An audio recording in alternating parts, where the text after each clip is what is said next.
100th day. But the question is it fair to judge a president from the performance of the first 100 days? Let's go to Mr. Blakeman. Well, it's not so much how you start, it's how you finish. And 100 days is an artificial benchmark. It gives, though, an indication of where this president is going. And he's had an aggressive 99 days so far, and I suspect that it's going to be a bumpy ride the next 4 years. Why? Is because you have a president who's so unorthodox, a president who's not a politician or an ideologue. He's more of a transactional president. So I think that it's going to be very interesting the first 100 days, but more interesting the next 4 years. Mr. Blakeman is very diplomatic in saying that the president hasn't achieved much. Mr. Rubin, is it fair to judge a transactional president now as President Trump is, with 100 days only? Well, I believe it's fair to judge a president every day on their performance, because the president is ultimately safeguarding the country, responsible for ensuring that our country's values are advanced abroad and our security is maintained in terms of foreign policy. And I think that at this stage there is still significant confusion overseas about what President Trump is attempting to achieve. And here, domestically, there are investigations underway, for example, towards about his campaign activities, and Congress investigating, the FBI investigating, deep budget debates right now about the direction of American foreign policy, how much funding for the State Department and the Defense Department. So yes, it is fair to judge every day, because right now people still don't understand the direction that the president is taking the United States. Ambassador Volker, seems that Mr. Rubin suggesting he doesn't even have a clean record, so he's not worth it to be judged even with his 100-day performance. What do you think, Ambassador? Well, what Mr. Rubin said, I completely agree with. You need to judge a president every day. How is he doing, and what needs to be done? And so I think 100 days is a fair benchmark, and lots of presidents have been looked at just to see, what do we know after 100 days?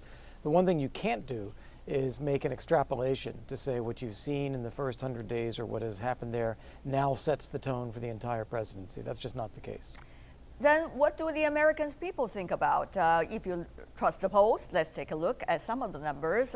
Before his 100th day in the office, a poll by the Washington Post and ABC, all liberal media, according to President Trump, showed 42% of Americans approved and 53% disapproved of Mr. Trump's performance as president, earning him the distinction of being the first U.S. president in modern polling to have subpar ratings ahead of his 100th day in the office. It's far cry from Barack Obama, got a 69% when he was first in office, 100 day, and also earlier, Bill Clinton, 59% approval rating before his 100 days as president. But of course, Mr. Blakeman, whether we should take the polls seriously, and will the first 100 days show any indication about the rest of the presidency? No, I don't think these polls initially are going to hold any validity to how he does as a president the next 4 years. Now, there's another poll that's very interesting, and that is how polarized our country is with regard to where the direction of the country is going. And also, there's no buyer's remorse by Republicans for voting for Donald Trump. He still has over 90% of the people who voted for him who say they'd vote for him again. And people are very dissatisfied with the Democrats and how they're behaving. So I don't think these polls are an indicator as to how successful this president will be. I don't think you have a president who really cares much about the polls, except when he's doing well. So when he's not doing well, he doesn't speak about the polls. But when the polls are doing well, he loves the polls. So I don't think this president is going to govern with his finger in the air as to which way the polls are going. Well, being selective, I guess, is the habit of all presidents, right? I mean, in U.S. politics and elsewhere as well. But Mr. Rubin, what do you think? Well, I think the polls do matter, and they're taking the temperature of the electorate, and certainly for Congress, they matter significantly, and we're seeing that already, that the president's agenda has essentially stalled in Congress, even though he has a party in power that is allied with him in both chambers. And that's not going to get easier for him. This period, the first 100 days, is typically the easiest period to move major legislation for a new president, especially when they control both chambers of Congress. Right. That hasn't happened, and the 2018 elections are not that far away for many members of Congress. Well, Mr. Rubin, I have to say, probably President Trump already listened to your words. That's why he pushed forward one after another executive orders as well as bills to the Congress during his first 100 days. The question is, Ambassador Volker, how will he be judged at the end of the day, at the end of his presidency? For example, is it going to be the midterm election performance?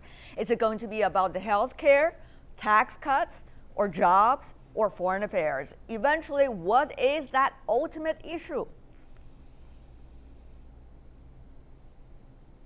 I believe it's going to be economic growth. I think everything that you've just mentioned comes down to whether the president is able to change some things, whether it's health care, whether it's tax reform, corporate taxes. But the purpose here is to create faster economic growth. And if that happens, that will put more money in people's pockets. It will create more jobs. It'll balance the budget better, maybe not completely, but it'll improve the deficits, and it'll help us on our trade deficits as well. That's what I think he's really, really trying to push for. If he's successful at that, then I think his presidency will be seen as a success. If that's not successful, then I think a lot of these things will look to have been stray efforts that didn't produce results. It is the economy stupid. Isn't that a quote coming from the Clinton administration when he was campaigning? Mr. Rubin, you must be very familiar with that quote. I am, and I think that the people in the Hillary Clinton world also are very much regretting that they didn't make the campaign more about that as well. That really is what the American people are looking for at the end of the day: economic growth and security, and opportunity to have opportunities, frankly, that meet the challenges of the 21st century. But you know, it's easier said than done, Mr. Rubin. I mean, as a result of that, which one do you think that the issue that we mentioned earlier is likely to lead to that growth? That's a big mystery. Do you think you have a point? And do you think, Mr. President, President Trump has already made his point and his choice? Well, it is a very complicated mixture of discussions in terms of economic growth. Right now, the president, the past few days, put forward a tax reduction proposal, tax reform, some are calling it. That will go to the Congress to see if they can debate it and move on it, but will also explode budget deficits, and that may limit government spending to help retrain workers, and at the same time, we're looking at a bit of a slowdown in economic growth this past quarter. So there's a dynamic, and then the trade issues as well are very much present in President Trump's dialogue and policy. Nothing is very settled right now, though, in terms of the economic direction that this administration wants to take. And as a result, we currently see an administration is heavily biased towards a Wall Street oriented thinking and tax reform proposals that have oftentimes been tried in the past and led to exploding budget deficits. And that is not necessarily a good recipe for economic growth for the people who actually voted for Donald Trump. So there is much more work to be done on that. Mr. Blakeman, I'm sure you have a different view. I sure do. The Obama administration was an abysmal failure in almost everything they touched, whether it's foreign policy or whether it's the economy. The economy under Barack Obama doubled the deficit. So things weren't working very well under Democrats, and under Republicans, we believe that it's not a citizen sending money to Washington to have the government spend their money. It's when the citizens spend their money amongst themselves that not only the government does well, but the economy does well. So what Donald Trump wants to do is he wants to put more money in individuals' pockets, and yes, corporations too, because corporations hire and they build plants and they sell things. So I think by eliminating corporate and individual taxes, by repatriating money that's sitting offshore, just sitting there, I think this is a better opportunity to grow the economy than the failed policies of Barack Obama. Mr. Rubin, doesn't Mr. Blakeman have a point? Well, there was consistent job growth every month for a nearly 7-year stretch under President Obama, and he came in when the economy was hemorrhaging, losing 800,000 jobs a month. and much of the budget deficit was chalked up to trying to reverse the collapse of our economy due to the financial crisis in 2008. So we can't blame President Obama for what took place on a predecessor's watch. That said, it is but you just said we can. ensure that you just said we judge a president every day.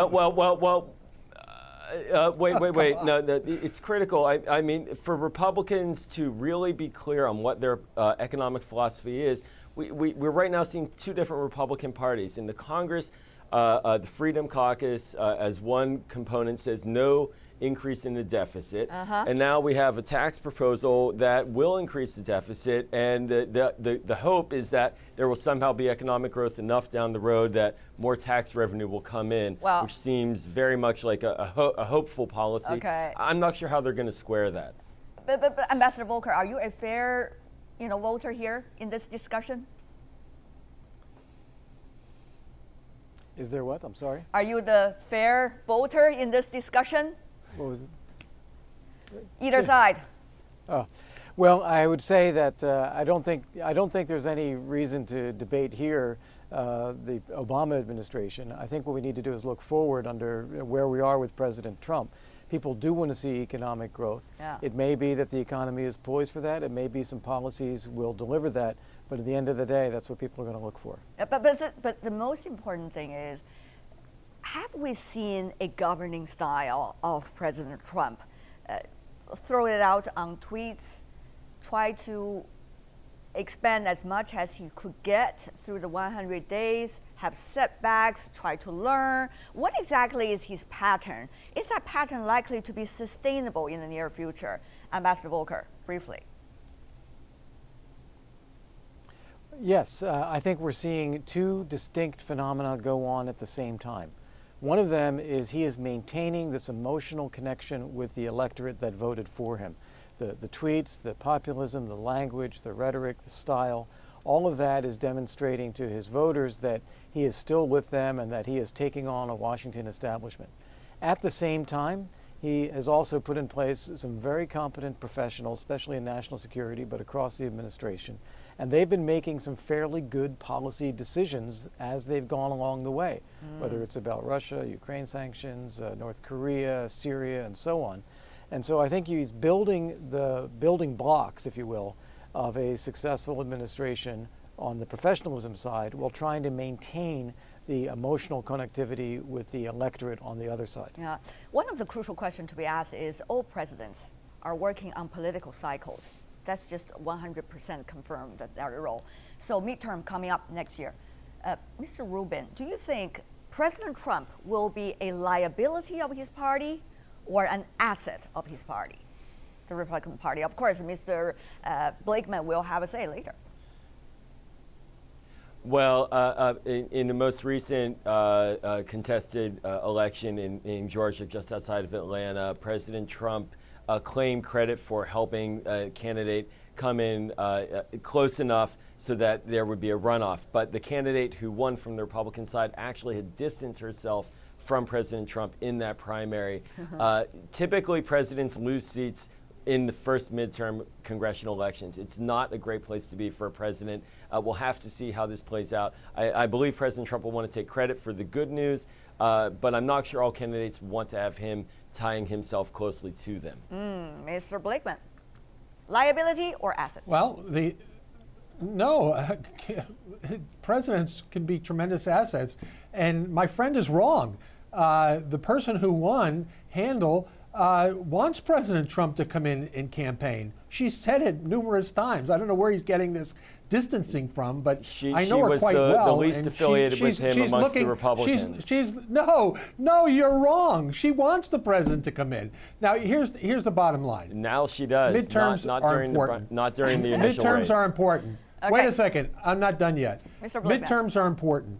And 2017 must be a year of action, because 2018 with the midterms is going to be a year of reflection for the American people. And if Republicans don't make good on their promises on taxes, on immigration and health care, then it's not going to be very good for them in the midterms. That's a fact. So Republicans have to deliver on their promises, all Republicans. The president is not the one standing for election in 2018. It's the entire House, and it's 1/3 of the Senate.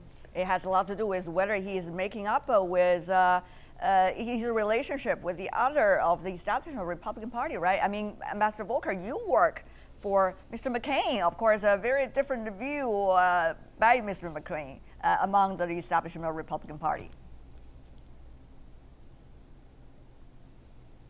Ambassador Volker. Well, our institute is named for Senator McCain and his family.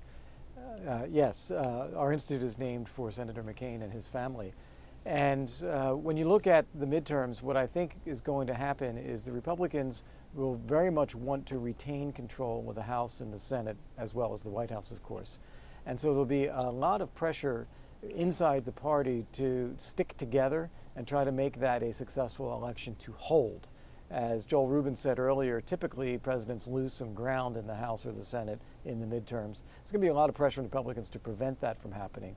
And that's where I think there's going to be an effort to show that they've delivered on at least some of this core agenda, the tax reform, Obamacare reform, and immigration reform / border security. I think those are the three elements that they're going to try to then sell as they get into the midterms in the fall of next year.